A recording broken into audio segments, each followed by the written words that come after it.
Halo teman-teman, kembali lagi di Essence Journey, jurnalnya orang Asia ini. Kalian mungkin probably udah nonton video yang sebelumnya yang aku diet sehat tapi tidak olahraga atau tidak workout selama 7 hari itu, dan aku udah turun beratnya 2 kg. Dan mungkin kalian penasaran gimana caranya untuk aku bisa menghitung kalori defisit dan juga aku menghitung protein yang aku makan atau lemak dan juga karbohidrat yang aku konsumsi perharinya. Nah, banyak banget caranya sebenarnya, cuman yang aku mau kasih tau hari ini tuh yang cara paling mudah karena aku pribadi nggak suka yang susah-susah.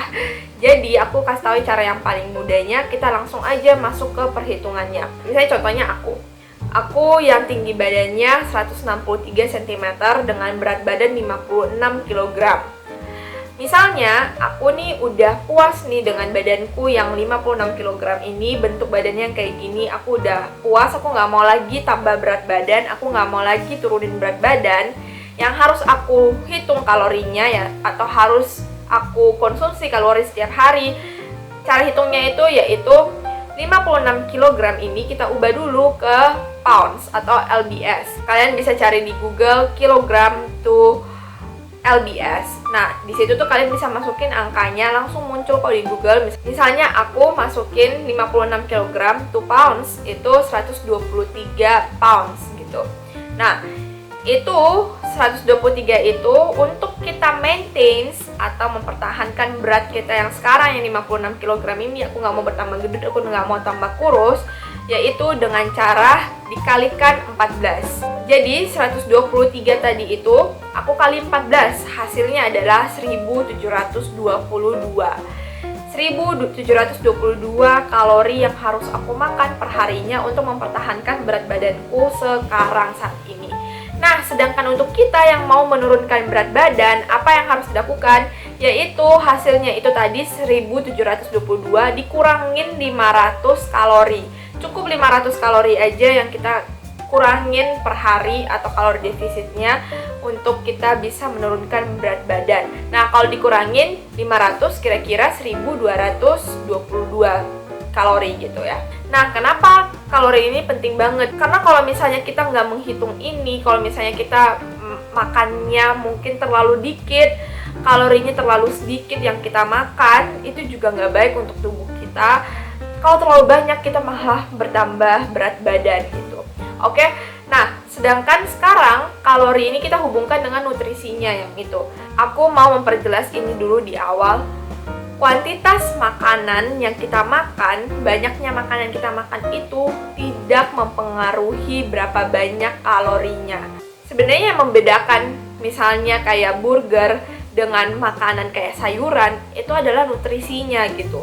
Nah, seperti yang aku bilang kembali tadi, diet itu kan butuh namanya kalori defisit dan juga nutrisi yang harus dipenuhi per harinya.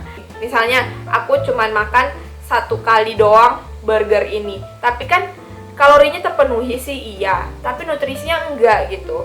Nah, sedangkan ini aku sudah bisa makan 3 kali dan kalorinya terpenuhi, nutrisinya juga terpenuhi. Makanya kenapa kalau misalnya orang diet itu kebanyakan makannya dada ayam, makannya itu sayur-sayuran, ya itu seperti tadi aku kembali jelasin, karena diet yang mereka lakukan adalah diet yang sehat. Jadi kalau misalnya diet kalian, kayak misalnya kalian menyiksa diri kalian gak makan makanan, atau kalian cuman makan burger 1 hari, atau cuman makan coklat doang, itu emang sih kalorinya defisit, tapi kalorinya itu nggak terpenuhi gitu. Terlalu defisit juga nggak baik, karena nanti tubuh kita masuk ke dalam peringatan, kayak dia memperingatkan tubuh ini kalau misalnya kita nggak boleh membakar lemak lagi karena kekurangan nutrisi atau kekurangan kalori yang masuk. Aku mau kasih satu bocoran untuk kalian. Kalau misalnya kalian mau mengetahui kalori satu makanan, kan pasti kita nggak tahu ya satu makanan itu kalorinya berapa banyak kalau nggak ada nutrition fact-nya di packagingnya kayak gitu. Nah, aku ada satu aplikasi namanya Fat Secret. Ini aku nggak di-endorse sama sekali. Kalau misalnya Fat Secret mau endorse saya, silahkan. Saya dengan senang hati. Tapi ini nggak di-endorse ya. Jadi buat kalian yang mau untuk mencari kalori atau menghitung kalori satu makanan, kalian bisa buka aplikasi Fat Secret. Itu ada di iOS, juga ada di Android, dan di situ juga ada makanan Indonesia. Jadi kayak snack Indonesia juga bisa kalian masukin, mau pakai bahasa Inggris, pakai bahasa Indonesia juga bisa. Oke, seperti itu cara menghitung kalori di makanan. Nah, sekarang kita berpindah ke nutrisi di makanan tersebut. Kalau nutrisi ini aku nggak pakai cara orang-orang, aku pakai caraku sendiri, tapi aku jamin semua nutrisi yang diperlukan dalam tubuh kita pasti akan terpenuhi. Persentase ini yang aku bikin khusus untuk yang mau diet atau yang mau menurunkan berat badan.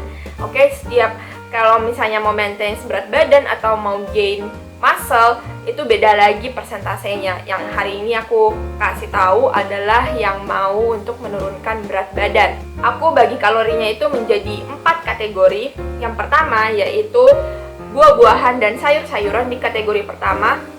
Di kategori kedua yaitu protein.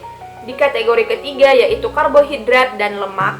Yang di kategori keempat yaitu makanan yang gak ada nutrisinya atau non-nutrition food.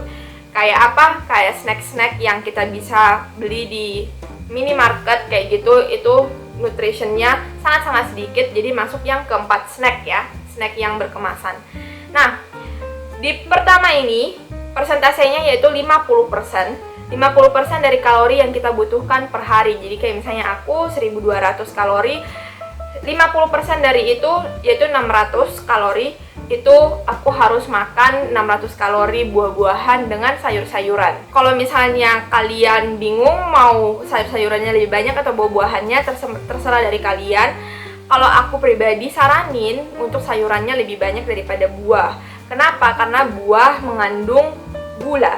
Jadi kalau misalnya terlalu banyak juga konsumsi gula per hari juga nggak bagus. Makanya makan sayur aja lebih banyak, tapi disampingin dengan buah juga. Nah, yang kedua ini yaitu protein. Proteinnya itu 25%. Persentase dari protein itu 25%. Jadi 25% dari 1200 kalori yaitu 300 kalori. Di kategori yang ketiga ini yaitu kategori lemak dan karbohidrat sebesar 15%. Karbohidrat dan lemak ini bisa kalian bagi seperti sayur-sayuran dengan buah-buahan ini. Kalau aku pribadi, aku menyarankan lebih banyak makan karbohidratnya daripada makan lemaknya, karena lemak kalorinya lebih tinggi daripada karbohidrat. Tapi ingat, harus dua-duanya juga dimakan di hari itu juga. Jadi kayak misalnya makan alpukat kan lemak yang baik kan. Nah, makan lemaknya juga yang baik gitu. Lemak yang baik kayak keju juga, itu lemak yang baik gitu. Jadi bagus untuk dimakan. Nah, yang keempat ini yang makanan non nutrition itu besar persentasenya adalah 10%, sisanya udah 10%. 10% itu kira-kira kalau misalnya aku 1200 kalori, kira-kira 120 kalori. Aku bisa makan snack 120 kalori per hari. Kalau misalnya aku nggak pengen makan snack, ya udah aku ganti aja ke yang lain. Misalnya makan buah, atau makan sayur lebih, atau makan protein lebih, terserah kayak gitu. Nah, ini setiap hari bisa seperti ini persentasenya untuk nutrition kita per harinya. Gampang kan? Tinggal kalian hitung kalori per hari yang kalian butuhkan berapa banyak, terus dikurangin 500 untuk kalori defisit, dan setelah itu baru dibagi menjadi 4 kategori ini. Begitu teman-teman cara mudah untuk menghitung kalori defisit dan juga menghitung nutrisi yang kita butuhkan dalam per hari. Sangat-sangat gampang kan? Menurutku ini udah sangat mudah dibanding dengan yang kalian bisa cari di Google, atau mungkin biasanya direkomendasikan gimana perhitungannya kayak gitu. Ini udah gampang banget aku bikin jadi satu paket. Nah, kayak gitu caranya. Semoga kalian bisa menghitung dengan baik dan benar. Terima kasih udah menonton videoku hari ini. Kalau misalnya kalian mau bertanya apa-apa, kalian bisa langsung komen di bawah, atau kalian bisa hubungin ke Instagramku juga. Jangan lupa follow Instagramku juga. Terima kasih yang sudah follow, terima kasih yang sudah subscribe, dan jangan lupa untuk nonton videoku selanjutnya. Bye-bye!